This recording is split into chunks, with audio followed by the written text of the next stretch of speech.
Assalamualaikum warahmatullahi wabarakatuh. Innal hamdalillah wassalatu wassalamu ala Rasulillah Sayyidina Muhammad ibni Abdillah wa ala alihi wahbihi wa mawalah. Allahumma sholli wa sallim ala Sayyidina Muhammadin wa ala alihi wa sahbihi ajmain amma ba'du. Marilah senantiasa kita panjatkan puji syukur kepada Allah Subhanahu wa Ta'ala, Tuhan yang Maha Kuasa atas segala limpahan nikmatnya. Salawat dan salam semoga selalu tercurahkan kepada baginda Nabi besar Muhammad Shallallahu Alaihi Wasallam. Teman-teman, perkenalkan nama saya Naila Sidikia Mursid. Saya dari kelas 4 SDN 1 Purwasari, Kecamatan Wonogiri.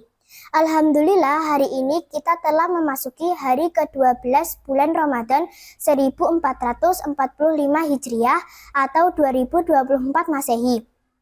Semoga bulan suci Ramadan ini membawa kedamaian, keberkahan, dan kebahagiaan bagi kita semua. Amin ya Rabbal Alamin. Teman-teman, kali ini saya akan menyampaikan kisah keteladanan Nabi Syuaib. Ia masih keturunan Lut.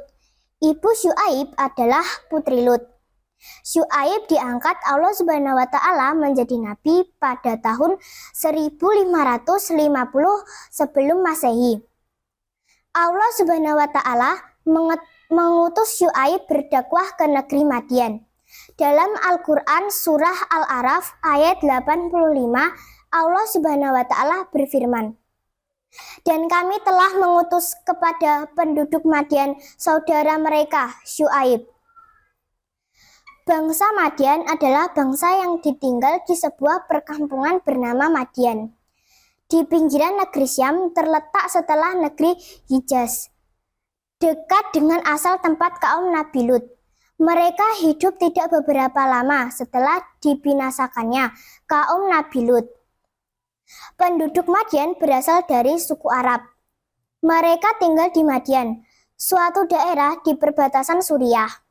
Mereka dikaruniai tanah yang subur oleh Allah Subhanahu wa Ta'ala sehingga mereka bisa bercocok tanam. Mereka pun hidup makmur, tapi mereka tetap tidak mensyukuri nikmat Allah Subhanahu wa Ta'ala. Mereka adalah bangsa yang ingkar kepada Allah Ta'ala dan menyembah sejenis pohon yang lebat yaitu disebut Aikah. Syuaib sedih melihat kaum Madian menyembah Aikah, sebidang tanah yang ditumbuhi beberapa pohon lebat. Kehidupan kaum Madian yang bergantung pada pertanian dan perkebunan membuat mereka sangat dekat dengan tanah tersebut. Mereka menganggap semua kekayaan dan kemakmuran berasal dari sebidang tanah itu. Sejak itulah mereka meminta pertolongan dan bahkan menyembah Aikah seperti Tuhan. Dalam Quran surah Al-Hijr ayat 78, Allah Subhanahu wa Ta'ala berfirman, "Dan sesungguhnya penduduk Aikah itu benar-benar kaum yang zalim." Di samping itu, moral mereka yang sangat bejat. Mereka dikenal sebagai pembegal yang menimbulkan ketakutan para musafir. Maka Allah mengutus salah seorang dari mereka sebagai seorang rasul. Dia adalah Syuaib. Beliau berdakwah kepada kaumnya agar mereka menyembah Allah dan meninggalkan segala perbuatan munkar serta berbagai perilaku buruk yang merugikan masyarakat.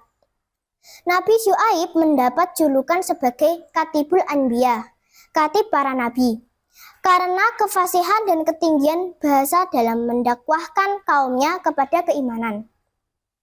Perbuatan buruk apa yang suka dilakukan kaum Madian? Tanpa kenal lelah, Syuaib mendatangi pasar tanpa tempat penduduk Madian melakukan jual beli. Juga dikenal curang dalam timbangan. Jika membeli ingin dilebihkan dan jika menjual berupanya menguranginya. Syuaib tak pernah putus asa menasihati para pedagang. "Wahai kaum Madian, lakukan jual beli dengan adil. Jangan menipu. Jangan kalian mengurangi ketakaran timbangan." Namun pedagang itu tak pernah mau mengikuti seruan Syuaib. Mereka jika membeli menggunakan alat ukur yang besar dan jika menjual menggunakan alat ukur yang kecil. Kenapa Syuaib mengajak pengikutnya pergi? Kaum Nabi Syuaib semakin menjadi penantangannya. Bahkan mereka mengancam Nabi Syuaib dan pengikutnya akan diusir dari kampungnya. Atau kalau tidak mau diusir, mereka harus kembali kepada agama mereka. Nabi Syuaib mengatakan bahwa orang yang telah beriman dan imannya telah menyentuh dasar hatinya, tidak akan kembali kepada kekufuran sedikitpun dengan sukarela. Kalaupun itu terjadi, pasti karena keterpaksaan. Teman-teman, pengikut Syuaib banyak yang dianiaya oleh kaum Madian. Rumah dan harta mereka dibakar dan dihancurkan. Karena keselamatan pengikutnya sudah sangat terancam, kemudian Syuaib mengumpulkan pengikutnya. Pengikutnya diajak pergi keluar dari kota Madian. Penguasa kota Madian senang melihat Syuaib dan pengikutnya pergi meninggalkan kota Madian. Mereka malah menantang Syuaib. Wahai Syuaib, datanglah azab dari Tuhanmu. Kami tidak takut. Azab apa yang Allah timpakan pada kaum Madian? Syuaib berdoa kepada Allah Subhanahu wa taala agar menurunkan azab pada kaum Madian. Allah Subhanahu wa taala mengabulkan doa Syuaib dan menimpakan azab melalui beberapa tahap. Udara di negeri kaum Madian tiba-tiba mendadak panas menyengat tak terkira. Meski sudah minum yang banyak, mereka tetap kehausan. Kulit mereka memerah dan tenggorokan mereka mengering. Tanah pertanian mereka menjadi kering kerontang. Tiba-tiba muncul awan hitam menutupi negeri Madian. Penduduk Madian berhamburan keluar rumah. Mereka dengan penuh sukacita berlindung dan berteduh di bawah awan hitam itu. Mereka mengira akan turun hujan, namun blar, tiba-tiba muncul petir menyembur dari balik awan dan langsung menyambar mereka. Kemudian disusul gempa dahsyat mengguncang negeri Madian. Hanya dalam sekejap mata, kaum Madian pun musnah binasa.